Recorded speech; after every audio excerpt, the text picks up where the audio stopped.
Muchas gracias, Benja. Hola a todos, espero se encuentren muy bien. Creo que he notado por ahí algunos nombres conocidos, así que pues sean de nuevo bienvenidos. No había tenido oportunidad de darles la bienvenida al curso.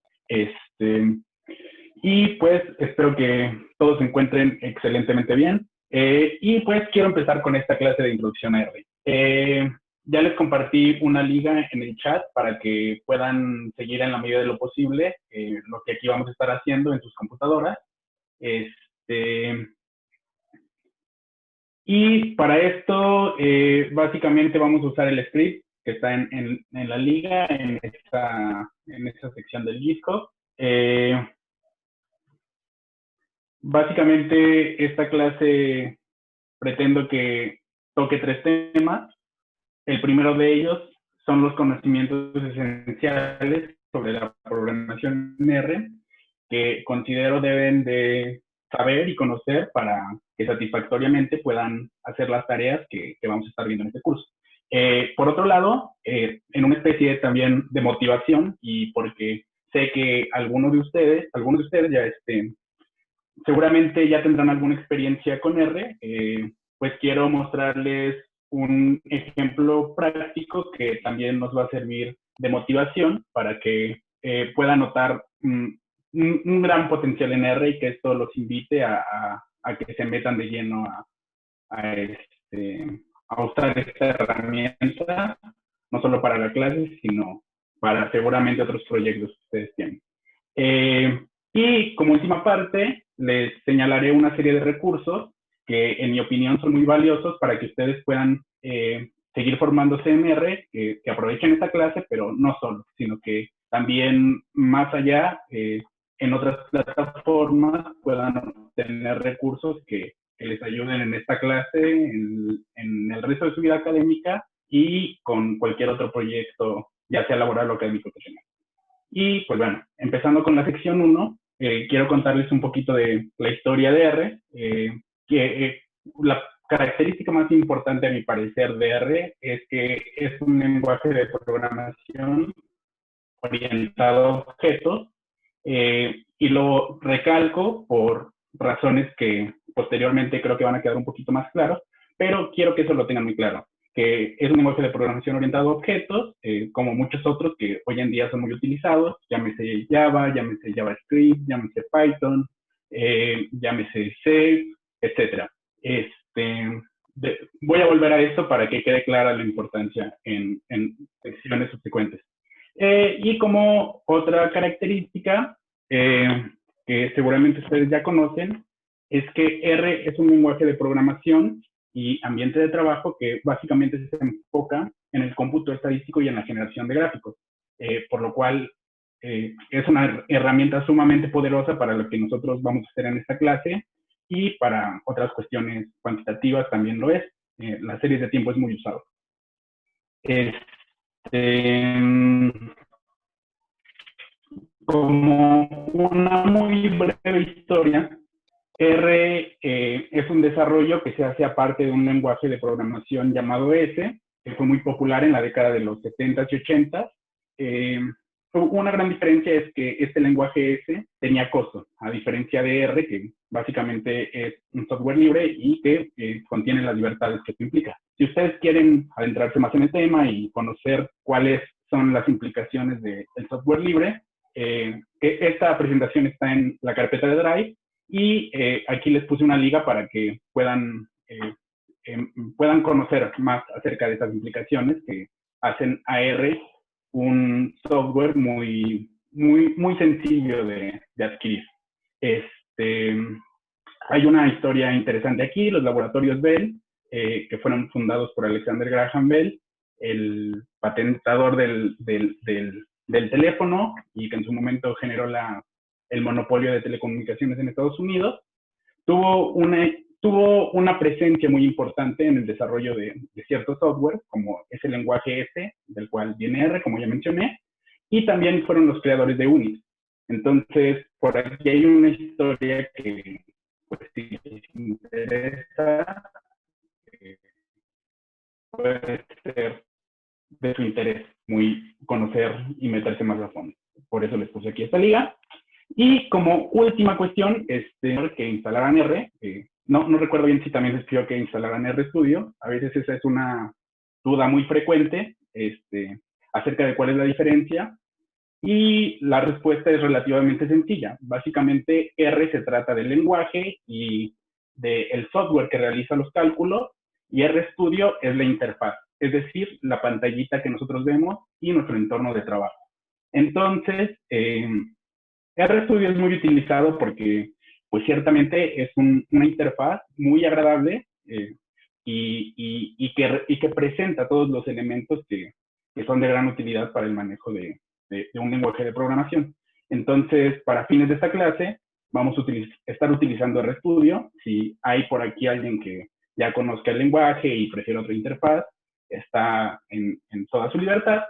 Sin embargo, la recomendación que nosotros hacemos es que como interfaz utilicen RStudio porque es la que a nosotros nos agrada y es en la que en general el público que utiliza R más utiliza.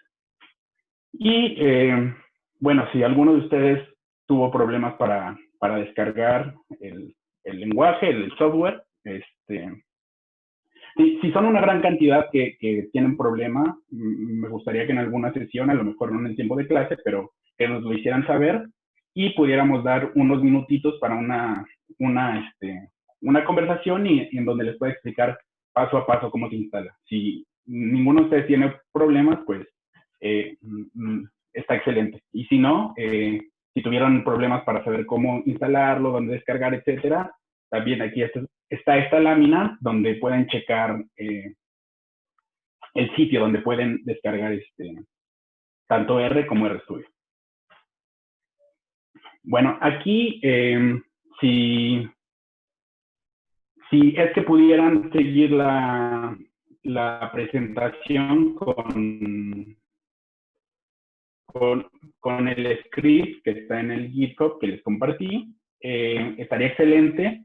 Si no, pues simplemente pueden seguir. Perdón, Omar, solo ¿qué viendo el video. clase es? ¿Qué clase es del GitHub? ¿Sí? Hola Liz, les mandé el link y creo que está como clase 0. Clase 0, serie de tiempo. Va, gracias. En el chat ya está la liga, ¿va? Bueno, muy bien. Y si fuera el caso que ustedes no han utilizado R y no han abierto un script, básicamente tienen que descargarlo y aquí en File y luego Open File, van a su computadora y buscan en donde sea que es que descargaron el script. ¿De acuerdo? Si alguien tiene una duda, no lo piense y me interrumpen, por favor. Yo estoy teniendo un poquito de problema si tienen alguna duda, sigo muy atento. Yo tengo una pequeña duda, Omar. No sé si sea mi computadora, pero estoy teniendo un problema para encontrar cómo descargar el file. Sí, cuéntame. O sea, estoy en la parte de clase 0, series bajo tiempo.r, pero no encuentro dónde descargarlo.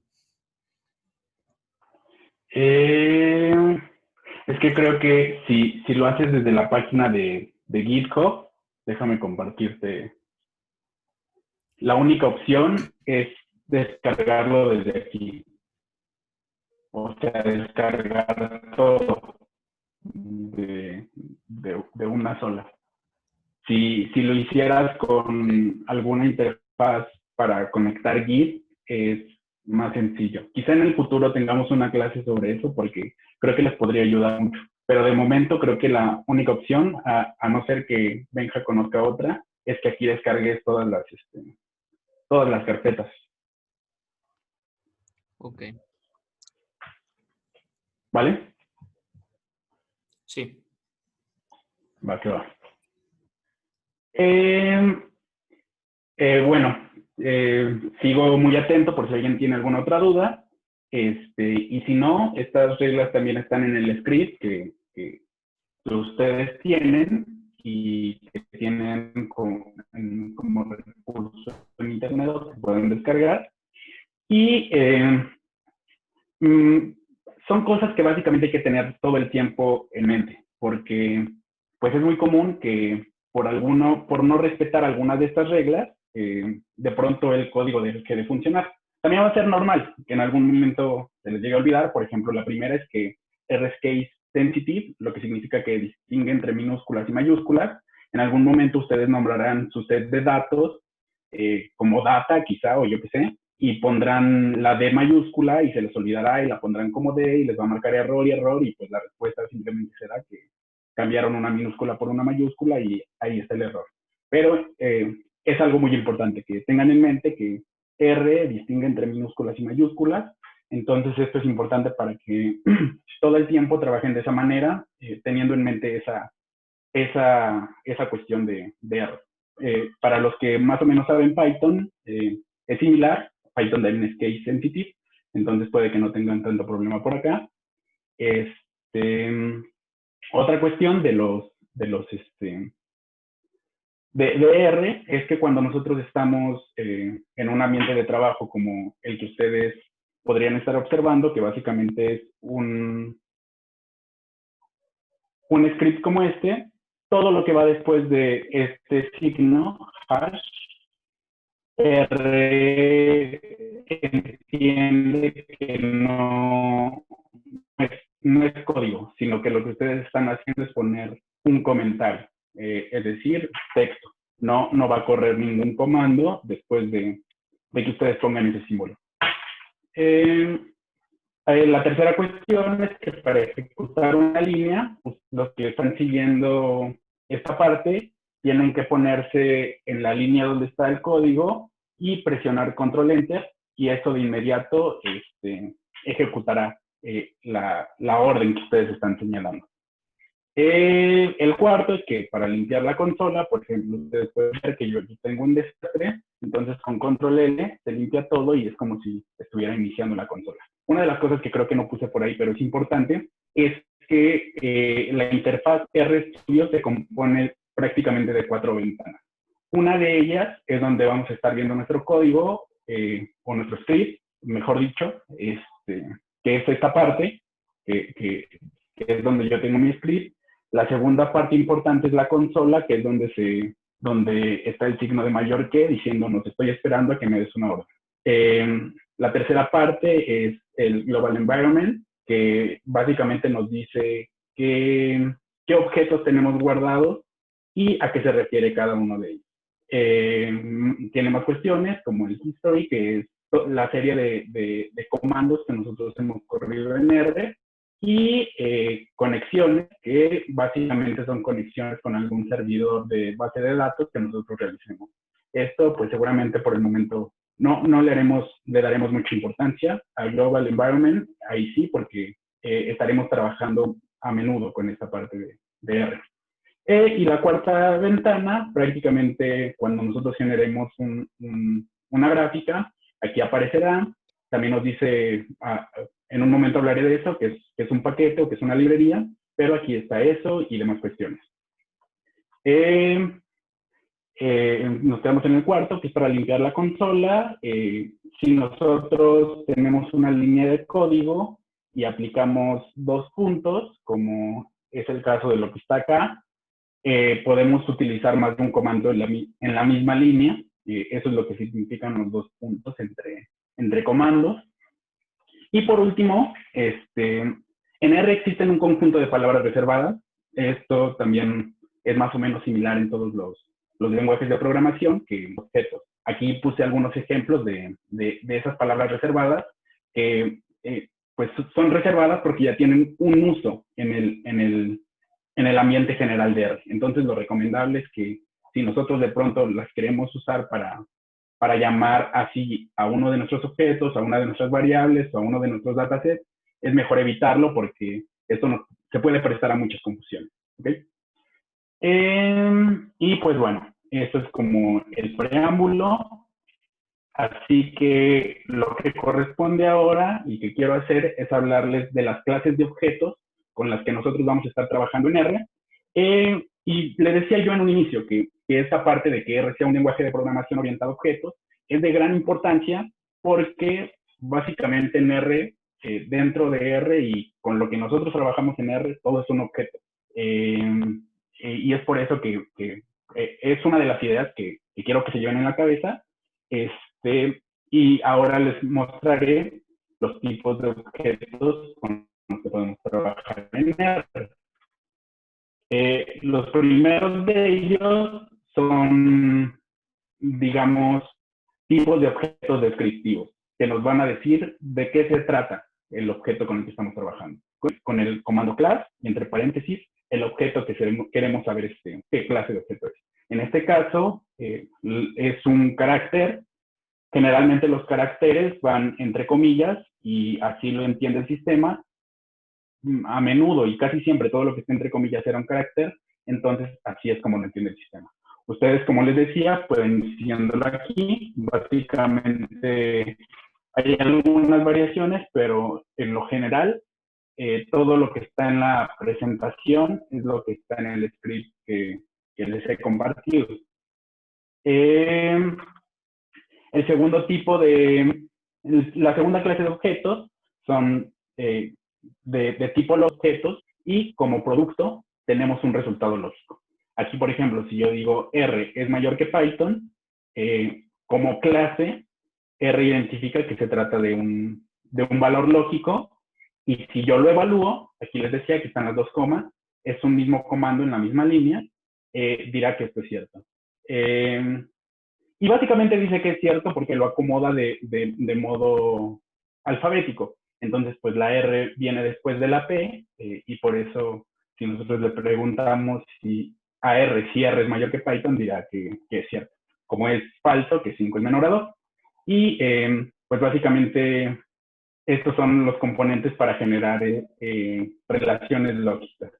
Si ustedes quisieran hacer, por ejemplo, un mayor o un menor igual, solamente tendrían que poner mayor y luego el signo igual, o menor y luego el signo igual. Son todos los componentes de relaciones lógicas que nosotros podemos crear. Y seguramente unos con los que nosotros vamos a trabajar mucho, la clase de objetos numéricos. Por default, R entiende que cualquier número que tú tengas como input será de clase numérico. Hay una subclase de los números que son los enteros, o sea, aquellos que no tienen decimales, pero por default, y tiene que ver con un tema del uso de la memoria, que no quiero ahondar mucho en eso, pero es por esa razón que a veces es más útil trabajar con un número y que lo identifique como entero. Pero para lo que nosotros haremos aquí, realmente no debería de tener demasiada relevancia este aspecto.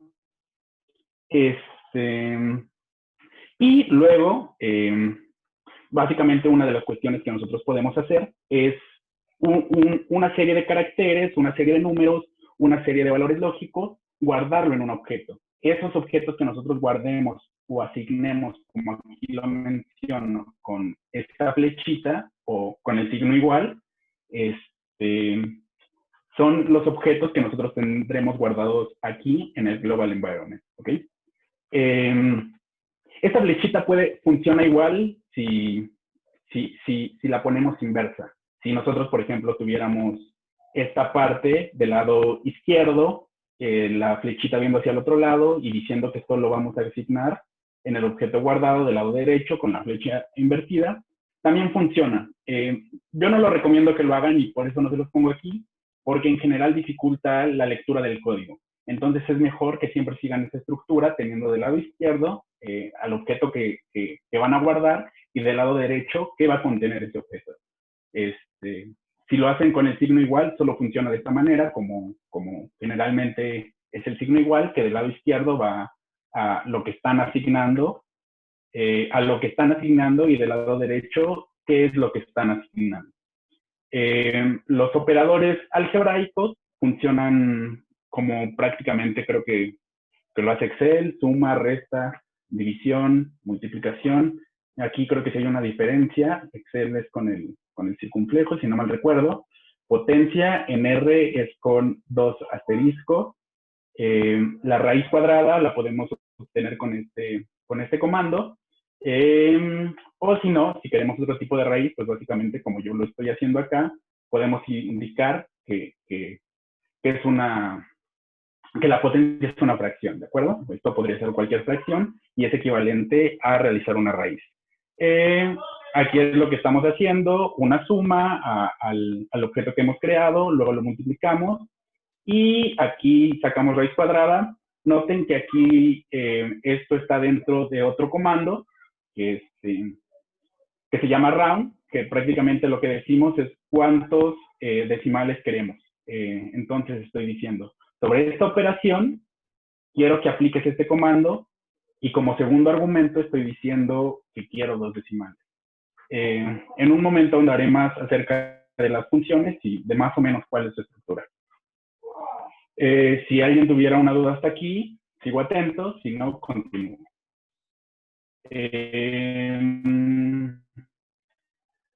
Ahora quiero hablar acerca del tipo de objetos que aglomeran pues pequeñas partículas, por llamarlas de algún modo.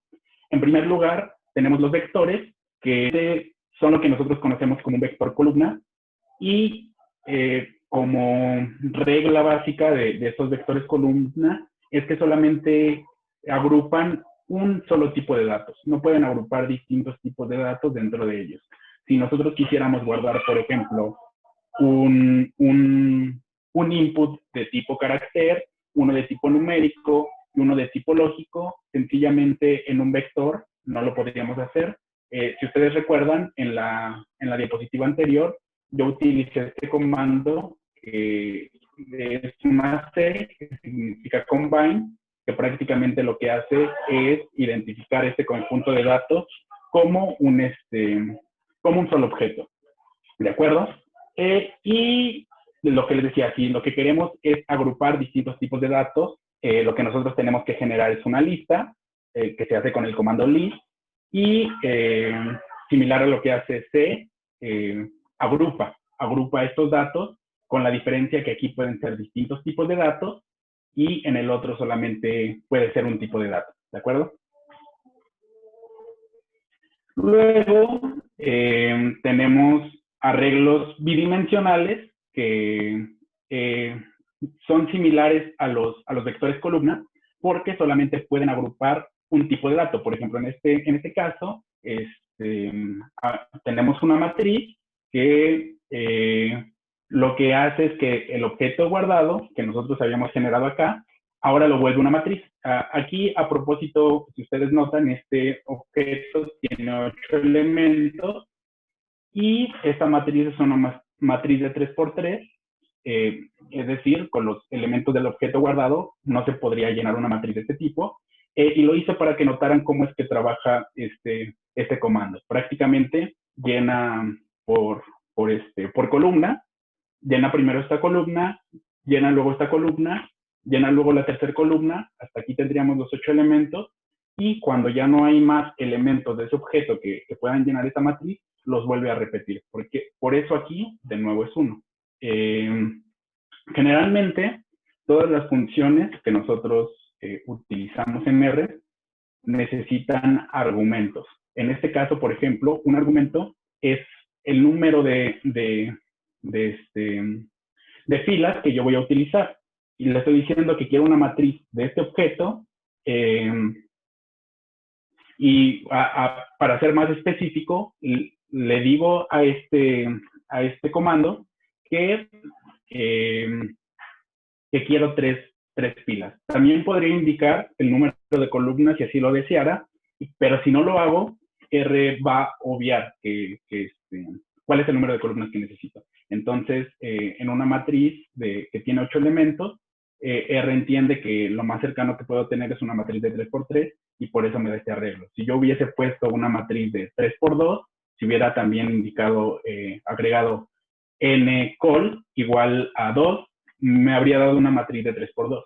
Entonces, ese es un aspecto importante que hay que tener en cuenta de R, que cuando nosotros no damos los argumentos con la mayor especificidad, R va a comenzar a obviar una serie de cosas. Aquí, básicamente, es lo mismo, solamente quería que conocieran la función que nos genera la matriz inversa de esta matriz que tenemos aquí arriba. Y similar a como sucedió con las matrices son un tipo de objeto bidimensional que solamente soportan un tipo de datos. Si nosotros deseamos un arreglo bidimensional que soporte distintos tipos de datos, hay más, pero generalmente, y lo más común, es que nosotros tengamos que trabajar con un data frame. Vamos a hablar sobre esto al respecto mucho más a lo largo de las clases, porque básicamente con lo que nosotros vamos a trabajar en clases son data frames. Por ejemplo, ustedes recuerdan que yo tenía la lista que generé y tiene distintos tipos de datos. Si yo a partir de esa lista quisiera hacer un data frame, lo puedo hacer con este comando, data frame, pongo entre paréntesis la lista que había guardado, genero este data frame. Si yo quiero señalar cuáles son los nombres de las columnas que va a tener este data frame, lo hago de esta manera, poniendo un vector columna que llame, que le dé un nombre a cada una de estos campos. ¿De acuerdo? Y otra parte importante de los data frames es que generalmente vamos a poder estar trabajando con subsecciones de ellos. Por ejemplo, yo tengo este data frame, solamente deseo la parte del nombre, con este símbolo de pesos y luego poniendo el nombre de la columna, yo puedo solamente adquirir esa parte del data frame que me interesa. Y de otro modo, otra manera de usar subsecciones de data frames que es muy conocida y que es muy utilizada es usar estos paréntesis cuadrados en los que básicamente lo que tenemos que indicar es como si fuera un arreglo matricial, la fila y la columna. Es lo que estamos aquí especificando, que de la fila 1 tenemos la columna 2 y por eso es que me regresa el número 24 que se encuentra en ese orden. ¿Okay?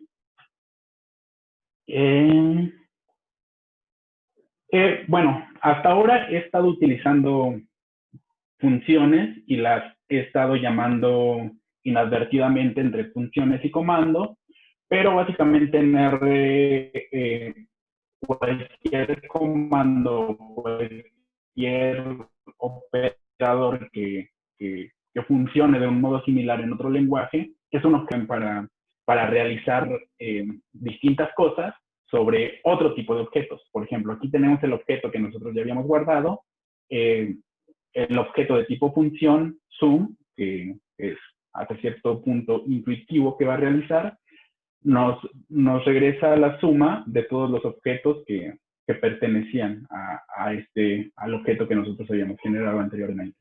Min, también como intuitivamente ustedes podrán estar pensando, nos regresará el promedio. SD, Standard Deviation, es también lo que nos regresa como producto. Nos regresa una muestra de este objeto, que la idea de nuevo es la que ya había comentado. R necesita que nosotros, en muchos casos, necesariamente, en algunos no, por ejemplo, en este sí necesariamente tenemos que dar un argumento, es el número de la muestra que nosotros necesitamos de este objeto, ¿de acuerdo? Pudo ser un 2, pudo ser un 4, pudo ser lo que ustedes quieran, obviamente menor a 8. Bueno, incluso pudo ser mayor a 8 si nosotros, a una parte que no es necesario especificar, si decimos que queremos la muestra con reemplazo o sin reemplazo. En este caso, lo que les decía, hay una parte que es necesario especificar, que es el número de la muestra, y hay otra parte que no necesariamente, que si queremos esa muestra con o sin reemplazo. Creo que aquí en el script de R hay una parte donde les dejé una función, aquí justamente está, que es esta ARGS, que al correrla, lo que nos dice es qué argumentos necesita esa función. X, que básicamente es el objeto sobre el cual estamos operando, size, que es el tamaño, replace, si queremos reemplazo o no, por defecto es false, pero si nosotros lo cambiamos a true, entonces generaremos una muestra con reemplazo. Y el último es si nosotros queremos asignar probabilidades a cada uno de los elementos que contiene este objeto. Y prácticamente solo pueden hacer para cualquiera de las funciones que nosotros conocemos. Por ejemplo, aquí, si utilizamos el comando para sacar desviación estándar, en este caso solamente necesitamos dos argumentos, que es el objeto sobre el cual vamos a operar. Esto nos indica y nos pregunta si quiere que tomemos los valores que son un NA, que no tienen valor, pues, por defecto está como false, pero nosotros podemos cambiarlo a true si es que nos sirviera de algo, que se mantenga así. Pero por defecto solamente necesitamos especificar el objeto sobre el cual vamos a operar. Y bueno, básicamente ahora podemos ver que tenemos objetos acerca de los cuales vamos a operar y objetos que operan sobre otros objetos y que se llaman funciones. Pudiera ser, R tiene precargada una buena cantidad, muy buena cantidad de funciones que para las labores estadísticas, incluso econométricas, nos funcionan mucho, pero puede ser, y también sucede a menudo, que esas funciones no son suficientes. Entonces, prácticamente cuando eso sucede, nosotros tenemos dos opciones. La primera de ellas es que nosotros generemos nuestras propias funciones, que lo podemos hacer con nuestra estructura. Generamos un objeto de tipo función en el cual le decimos qué argumentos queremos que contenga y entre estas llavecitas realizamos la lista de tareas que queremos que esa función realice. Por ejemplo, aquí les estoy diciendo, quizá en algún momento ustedes hayan escuchado hablar de esto, una media podada, que básicamente lo que hace es quitar valores extremos, y es solamente un ejemplo que se me ocurrió, en el que le estoy diciendo, vas a dar un argumento sobre el cual operar, y como segundo argumento vas a decir cuántos datos, los datos extremos, los últimos dos datos extremos, por ejemplo en este caso, quieres que se quiten para que tu valor promedio sea más concentrado y evite los sesgos. Y es básicamente lo que estoy haciendo aquí. Genero una función que va a operar sobre X, N vendrá siendo el número de objetos, de datos extremos que no quiero tomar en cuenta, y luego realiza las instrucciones. N será el tamaño de X, de este X con los corchetes que yo les mencioné, extraigo los datos extremos, básicamente es lo que estoy haciendo con esta parte. Si tienen duda al respecto sobre esto, quieren mayor detalle, escríbanme y sin problema lo checamos con mayor detalle. Y al final de este nuevo X, que ya no contiene esos datos, realizo una suma y divido sobre el nuevo tamaño de X. Y eso me da la media podada, que en este caso, en el ejemplo que yo utilizo, le pido que me quite los dos valores extremos, hacia arriba y hacia abajo, y este sería nuestro nuevo promedio de ese objeto sin sesgo. Y la segunda opción, que creo que cuando uno va iniciando es más común hacerlo, es que la comunidad de R se encuentra en constante desarrollo, haciendo distintas cosas. Hay un buen número de profesionales econometristas que se dedican a esta labor y utilizan R. Entonces, generalmente con lo que nosotros nos vamos a encontrar es que hay muchas paqueterías que tienen funciones que para nosotros van a ser útiles. Una paquetería no es más que un conjunto de funciones que alguien ya creó. Alguien en el mundo tuvo un problema, tuvo la necesidad de desarrollarlo, y esto creo que tiene también mucho que ver con el tema que les decía de software libre, que la gente que desarrolla cosas en R, pues es muy dada a compartirla con todo el mundo, básicamente, que pueda beneficiarse de ello. Aquí quiero hacer una especie de metáfora acerca de cómo funcionan las paqueterías. Hay dos partes. Cuando nosotros encontramos una nueva paquetería que nos puede ser útil, lo que utilizamos es este comando, que es install packages.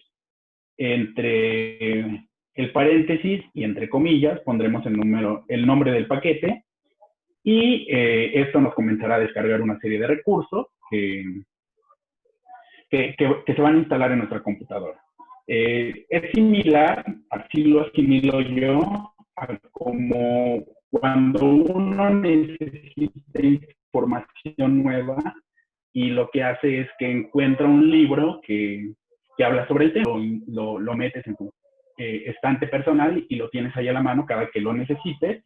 Entonces, esto es básicamente lo que hacemos. De manera virtual tenemos un estante donde estamos guardando todas las paqueterías que nosotros consideramos útiles, y luego lo único que hacemos es con el comando library llamarlos. Es decir, ya la tengo en mi estante de paqueterías, y con este comando solamente lo llamo cada que lo necesite.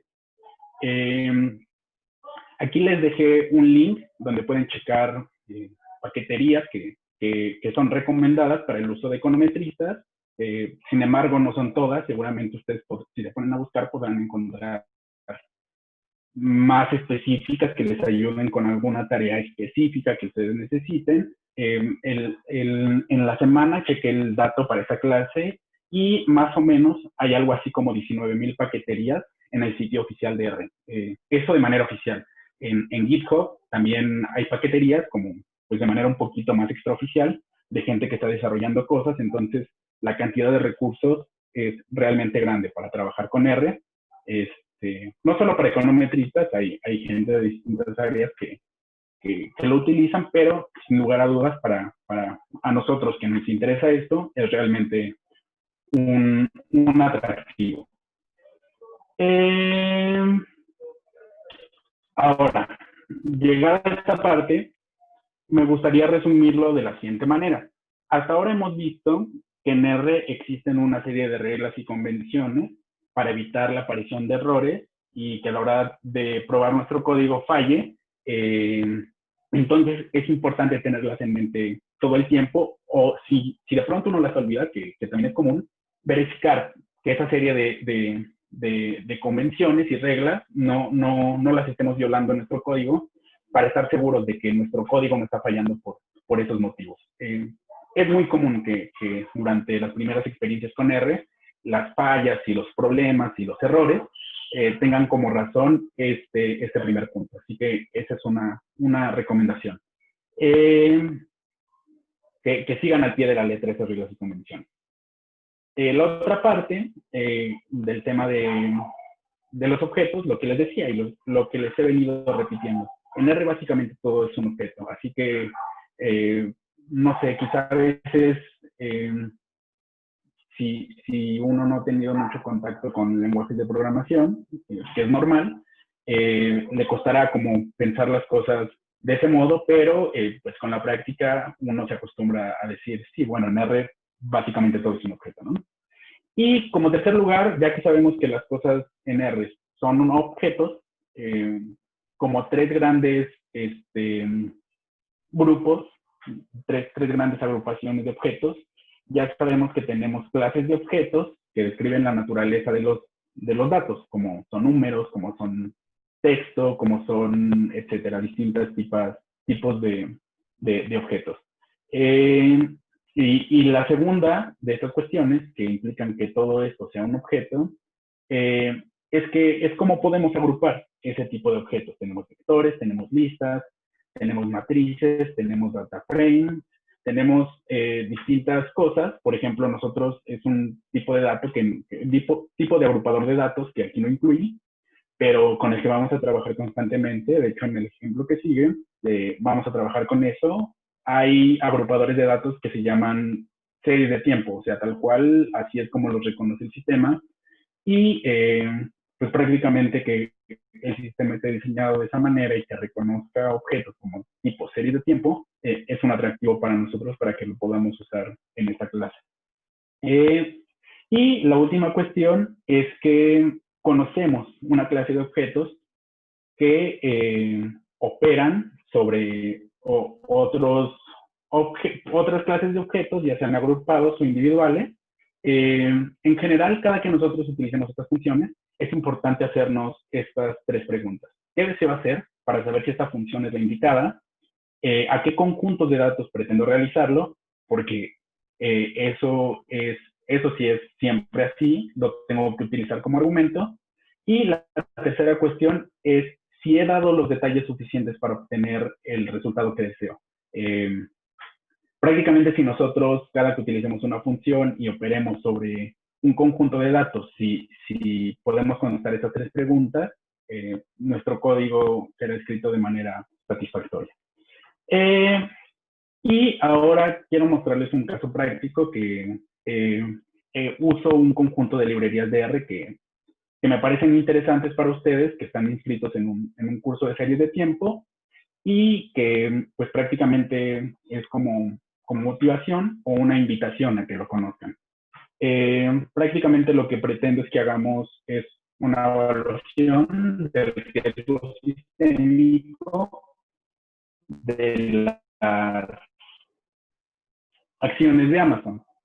Utilizo esta librería y están estas 2 indicaciones que hacen reglas básicas, era que este símbolo significa que lo que estoy indicando es texto. Ustedes seguramente no tendrán instalado esta paquetería, entonces con que borren este símbolo en el script que les compartí, será suficiente para que comiencen a instalarlo. Una vez que se instale, lo que les decía, la idea del estante, vamos al instante de nuestros libros y llamamos la librería. Esto solamente es una indicación. La librería tiende a poner un montón de warning. Este warning no necesariamente quiere decir que yo hice algo mal, solamente son alertas y en este momento no quiero que me estén molestando, básicamente. Entonces, por eso los apagué. Con este comando vamos a descargar la serie de las acciones de Amazon. Sí, hay distintos repositorios de donde obtiene los datos esta librería. Puede ser la Reserva Federal de Estados Unidos, en el caso de las acciones, si no mal recuerdo, las obtiene de Yahoo. Si tienen dudas al respecto, háganmelas llegar y lo aclaramos con todo gusto. Con este comando, head, lo que estoy pidiendo es que me dé los primeros datos de esta serie, que básicamente tiene el precio de apertura, el más alto, el más bajo, el cierre y el ajustado para cada uno de los días desde 2007 hasta creo que llega el 27 de septiembre de este año, si no mal recuerdo. Esta es una gráfica que pues la paquetería está especializada en datos financieros, entonces como es de esperarse, también realiza gráficas especializadas en datos financieros. Aunque en el código que les compartí hay otra opción que también me parece que es interesante que la conozcan. Esta utiliza otra librería, arriba, no recuerdo si está. Denme un segundo en lo que carga. Porque básicamente la diferencia es que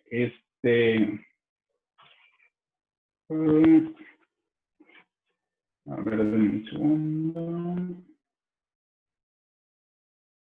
Nos permite generar gráficos interactivos. Entonces, por ejemplo, aquí nosotros podemos seleccionar si queremos la serie completa, si solamente queremos un año, si solamente queremos el year to date, si 6 meses, 3 meses o un mes. Y prácticamente con el recurso que tenemos aquí abajo podemos ir jugando con el detalle. Seguramente para los que les gustan las finanzas han notado que este tipo de gráficos son muy, muy usados. Aquí está el dato, la serie está actualizada básicamente hasta el día de ayer. Y si lo corriéramos hoy, seguramente nos daría datos actualizados a hoy. Es una gran ventaja porque prácticamente nos da, los datos más frescos, ¿no? que están disponibles. Para hacer el cálculo del riesgo sistémico, como seguramente varios de ustedes sabrán, ese se obtiene obteniendo la correlación entre una serie y el conjunto en el que se encuentra esa serie para saber qué tanto afectan las variaciones del conjunto a la serie como partícula. Esta es otra manera de obtener una descripción de los datos. El CTR es una función que nos ayuda a obtener una descripción de los datos. Y pues prácticamente ustedes con la práctica van a poder ir leyendo este tipo de cosas. Aquí nos está diciendo que el tipo de dato, el tipo de objeto es XTS, que significa Extract Time Serial, que es lo que les decía, aparte de los tipos de aglomeraciones de datos que ya hemos visto, hay algunos otros, como este, que se especializa en aglomerar series de tiempo. Aquí nos dice los periodos que contiene, cuántos datos tiene, los primeros seis valores que ahí están presentes, lo mismo, las columnas que tiene, y más datos. Por ejemplo, aquí la zona horaria que utiliza es esta, si fuera otra no los indicaría, etcétera. Tiene mucha información acerca de los datos cuando nosotros lo que queremos es hacer un trabajo exploratorio de un dataset. Luego, lo que nosotros necesitamos es extraer las variaciones de estas series. Aquí, pues es un poquito para inducir a la idea que Benja les presentó la clase pasada. Prácticamente lo que nosotros queremos es obtener la tasa de crecimiento de estas series y lo hacemos con estos datos. Aquí lo hice de una manera, en el código les puse otra manera de la que también se pueden obtener, ya que existe una función que se llama lag y que básicamente nos estaría dando y empatando con esta idea. Si lo quieren revisar, ahí está en el script. Si tienen dudas, igual, con todo gusto. Y pues básicamente lo que nosotros aquí estamos viendo es que se trata de series que al diferenciarlas se vuelven estacionarias, hay periodos con mucho ruido. Aquí, por ejemplo, se trata seguramente del boom financiero el crash, perdón, de 2007-2008, por eso la serie se vuelve tan ruidosa. La siguiente diapositiva lo que nos presenta es la dispersión de los datos, en donde básicamente podemos ver que en apariencia hay una fuerte relación con carga positiva. Esto también es de esperarse. Prácticamente estos son tasas de crecimiento diario. La mayor agrupación es muy cercana a cero. Día a día no vemos tasas de crecimiento demasiado grandes. Por eso es que la agrupación se concentra en esta parte de la gráfica. Y luego lo que tenemos son los datos, los resultados que nosotros tenemos de aplicar mínimos cuadrados ordinarios a estas dos series. Y prácticamente lo que nos estaría diciendo es que el riesgo sistémico del activo Amazon es 0.44 prácticamente, lo cual es menor a 1, que prácticamente nos estaría diciendo que el riesgo sistémico de la acción es bastante bajo. Si fuera 1, quiere decir que la acción en promedio se mueve conforme al mercado, pero que sea un coeficiente de ese tipo quiere decir que el precio de la acción de Amazon no tiende a seguir de manera muy pronunciada los movimientos que tiene el mercado. Sin embargo, como también cabría esperar, es estadísticamente significativo. Aquí, como podemos ver, las estrellitas, como es usual, miren la significancia. Básicamente ese fue un ejemplo práctico muy corto que quise mostrarles. Y como última parte quiero enunciarles y dejarles en la presentación una serie de recursos que a mi parecer son bondadosos en la tarea de aprender R y muy útiles, sin lugar a dudas.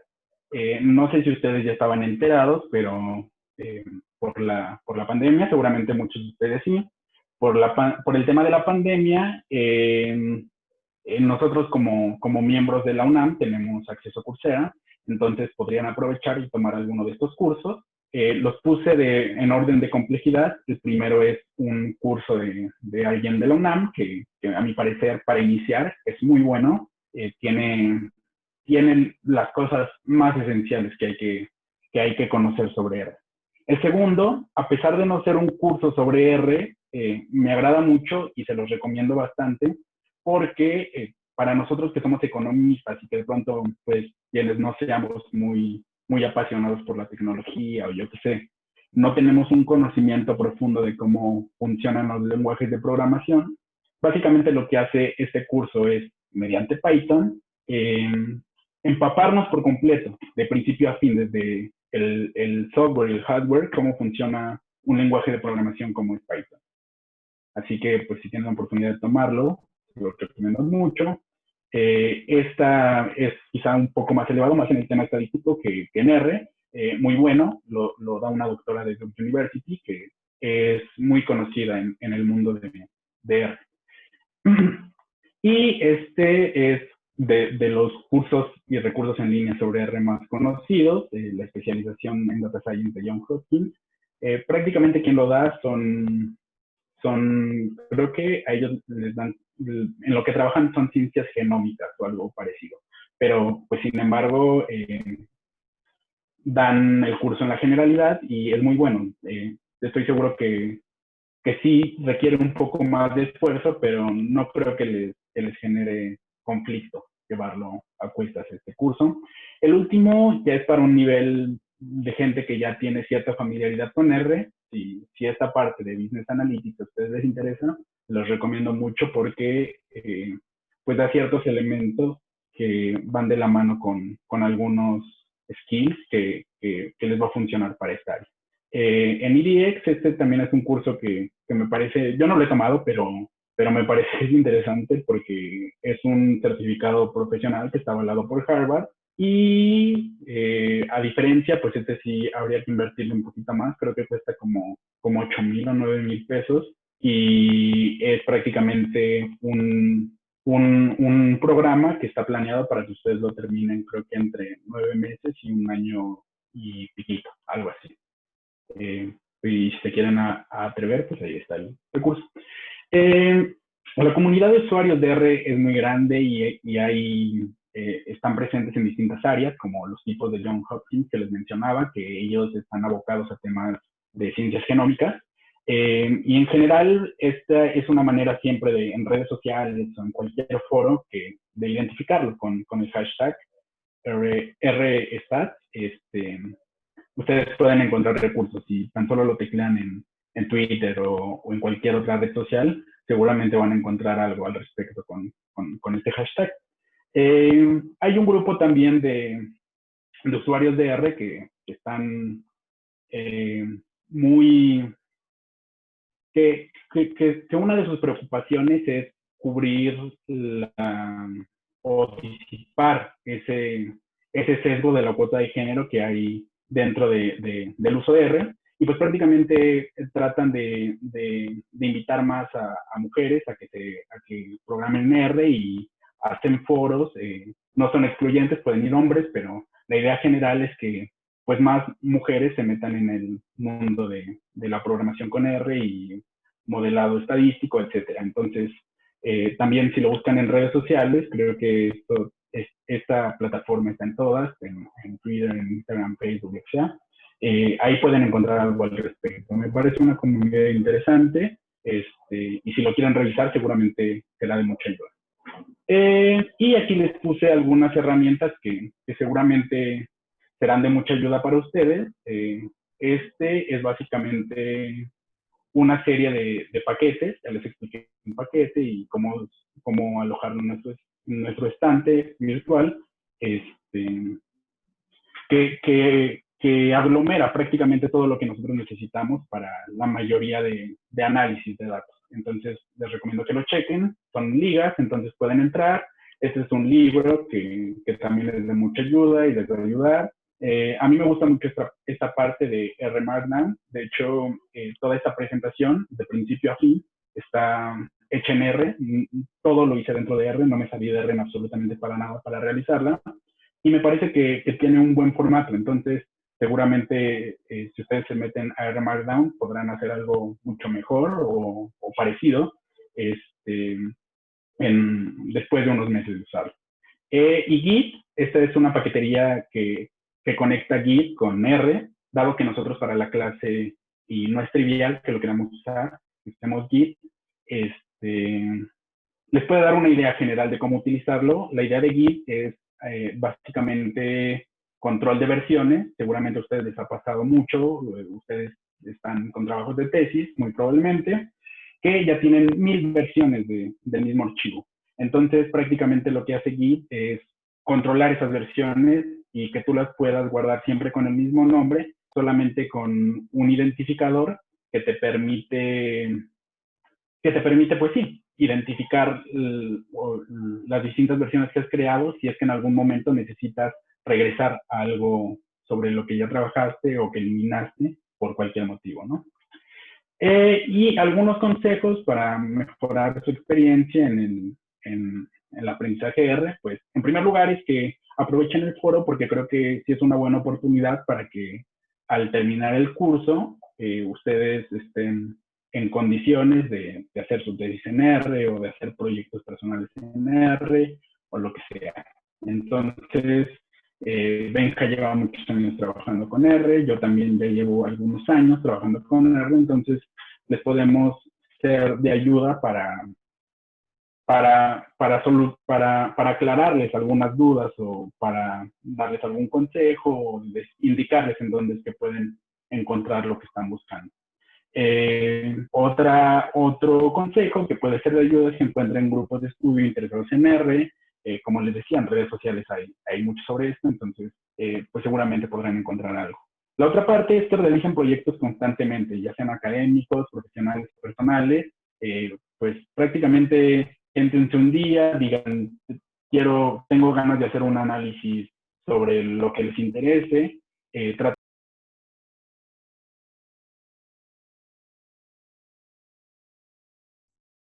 Hola. Creo que se le cayó la conexión a Omar. Sí.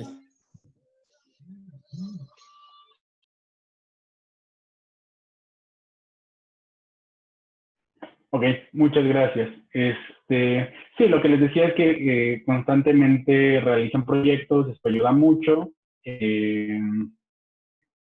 Y pues otro tema que es de gran ayuda es que se habitúen a que todas las dudas que tengan sobre R las consulten en esta página que prácticamente es creada por y para desarrolladores que tienen dudas sobre distintos lenguajes de programación, lo mismo que GitHub. Aquí les puse un meme que básicamente esa es la idea. Si ustedes le preguntan, por ejemplo, a Benja si de pronto tiene una duda de qué hacer con R, qué hace, pues seguramente les responderá que tiende en algunas ocasiones a hacer eso, a googlear, y lo primero que salga en esta página seguramente será de ayuda. Entonces, habitúense mucho también a hacer eso. Si les sale algún error, si tienen dudas acerca de alguna función, etcétera, busquen, googleen. Prácticamente sobre eso está sostenidos los desarrolladores en la época actual. Y pues prácticamente esa es la clase del día de hoy. Si tienen dudas en